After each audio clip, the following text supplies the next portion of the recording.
If the gaming industry were a fast food joint, they'd sell cheeseburgers without cheese.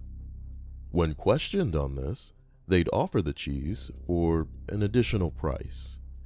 But the real question is how they could even get away with calling it a cheeseburger. And the answer, I suppose, is that enough schmucks are willing to buy the burger and the DL cheese without question. Or at least they were. Anthem, I know you're under pressure, but convince your overlords to take a look at Battlefront 2. Take a look at Destiny 2's community backlash following the mishandling of their own property. Do not sell an incomplete microtransaction-focused experience. And more importantly, don't withhold features that you think up now with the intention of implementing them further down the road. You're not selling an iPhone. And even if you were, this isn't the 5th or 10th iteration where people are just gonna buy it. This is your pitch. You shouldn't be operating under the false sense of security that people will stick around for a later.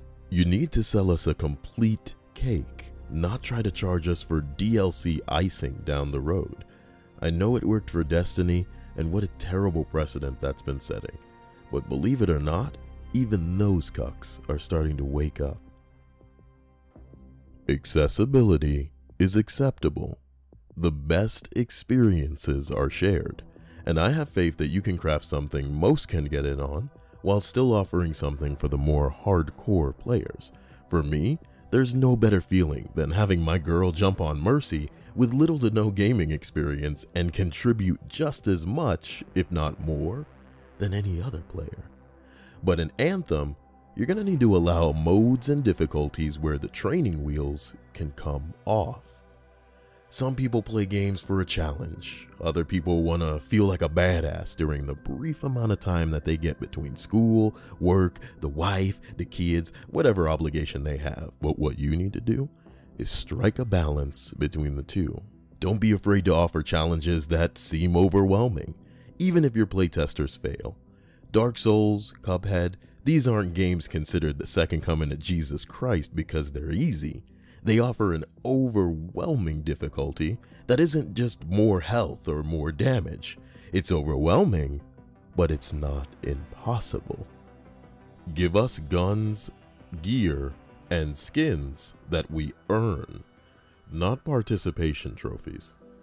Lastly, in whatever you intend to implement, commit to it. If you're going to allow for customization, allow us to truly look the way that we want to. Don't punish us or our stats because we want to wear something we found when we first started. If by end game everyone looks similar and the only differences are in the color of our armors, you'll have failed.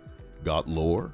Incorporate the lore into the game. Make our race and gender and class matter and offer different experiences even if they're small.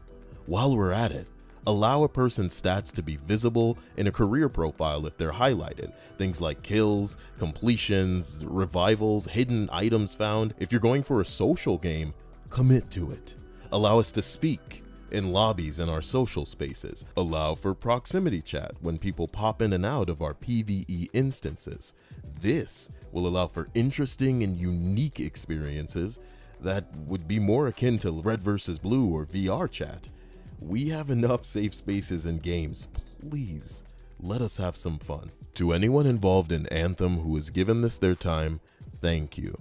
We appreciate you and your involvement in the community, and we hope that you're beginning as you mean to continue.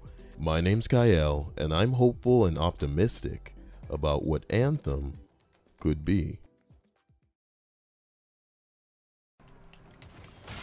One slice, two slice, three slice, lady. Sorry.